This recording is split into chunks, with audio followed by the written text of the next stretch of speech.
आम्हाला म्हणजे ती शिवसैनिक नाही, शिवसैनिक दाखवत पुढे येतात अशा प्रकारची टीका भाजपकडून करण्यात नाही, ते भाजपाचं चुकीचं आहे. भाजपकडे पण जे कार्यकर्ते आलेले आहेत ते काय जुने नाहीत, RSS पासून आलेले किंवा अडवाणी आणि अटल बिहारींच्या बीजेपी पासून आलेले नाहीत. त्यांच्याकडे पण इकडून तिकडून आलेले सगळे कार्यकर्ते आहेत. कोणी कोणत्या पक्षामध्ये जातो आणि तो त्याचं काम करण्याचा प्रयत्न करतो. जो ज्या पक्षात असतो त्या पक्षाचा इमानदाराने काम करण्याचा प्रयत्न करतो. काँग्रेसला एकदा विरोधी पक्ष नेता म्हणून दिलेला आहे आणि एकच नगरसेवक असताना आणि आम्हाला त्याची माहिती नाही म्हणून त्यांनी खंत व्यक्त केली. नाही, विषय असा आहे की विरोधी पक्ष नेता कोणाला केला जातो? जो विरोधी पक्षाचा असतो, तो विरोधी पक्ष म्हणून निवडून आलेला असतो, त्याला विरोधी पक्ष केला जातो. त्यांना विरोधी पक्ष केलं. जर तुम्ही म्हणता आम्ही युतीमध्ये सत्तेत आहे, मग तुम्हाला विरोधी पक्ष नेता कसं काय दिले जाईल आणि तुम्ही कसं काय घेऊ शकता? वंचितला तुम्ही तेव्हा असं सांगता. ठीक आहे ना, वंचितला द्यायचं. वंचितचं आणि काँग्रेसचं काहीतरी समजेस झाला असेल, समेट झाला असेल, त्यांनी ठरवलं असेल आम्हाला नको काँग्रेसला द्या, आम्ही काँग्रेस बरोबर आहोत, असं काही झालं असेल आणि म्हणून काँग्रेसला देण्यात आलं आणि काँग्रेसनी ते घेतलेलं आहे.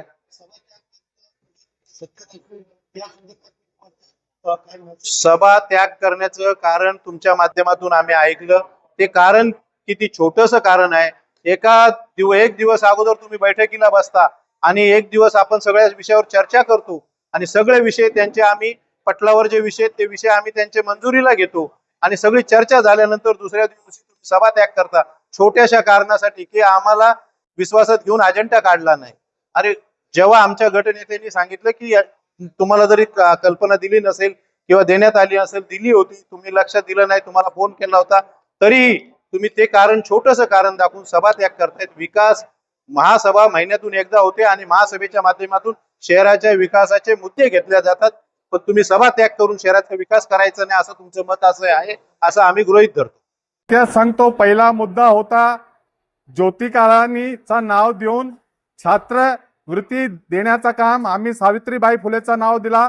त्यांनी मत विभाजनाची आपली मागणी न मान्यता थेट जनगणमन सुरू केला. विरोधी पक्षाचा नेता निवडता फक्त एक असलेली काँग्रेस पार्टी कदाचित कोणाला देऊ नये नियम असा आहे, पण द्यायची असेल तर वंचितची 2 आहे त्याला द्यायला पाहिजे, पण आम्हाला न विचारता थेट काँग्रेसला दिला आणि जनगणमन सुरू केला. आता तर चक्क 15 तारखेची महासभा बोलवली, आम्हाला बोलवलंच नाही आणि परस्पर काढले. कुठली महायुती आहे? महायुतीमध्ये सगळे निर्णय एकत्र बसून केले पाहिजे. त्या कारणामुळे आम्ही लोकांनी ह्या सभाचा त्याग केला आहे. आम्हाला असं वाटते की ह्या लोकांना असं वाटेल की महायुतीमध्ये प्रत्येकांना सन्मान दिले पाहिजे. सभा त्याग करणं हे एक लोकतांत्रिक भाग आहे आणि लोकतांत्रिक भाग मध्ये सभा त्याग करणं एक चांगली बाब आहे, ज्याचे म्हणून जर त्यांची काही चूक झाली असेल त्यांना ते सुधारणा करण्याचा आम्ही त्यांना एक संधी देतोय. नाही, असं नाहीये. नैसर्गिक युती आहे भारतीय जनता पार्टी आणि शिवसेनाची. उल्हासनगरमध्ये जरा वेगळा भाग आहे. इथे काही जे वेगळे प्रकारचे नवीन शिवसैनिक आलेले जे जोरदार आपला आवाज करतात की आम्ही शिवसैनिक आहे, त्याच्यामुळे गडबड आहे. ते जर नीट झाले तर उल्हासनगर आणि भाजप 84 पासून युतीमध्ये आहे, तिथे सगळं काही अलबेल होता. आता का अलबेल होत नाही हे शिवसेनेला याची विचारणा केली पाहिजे.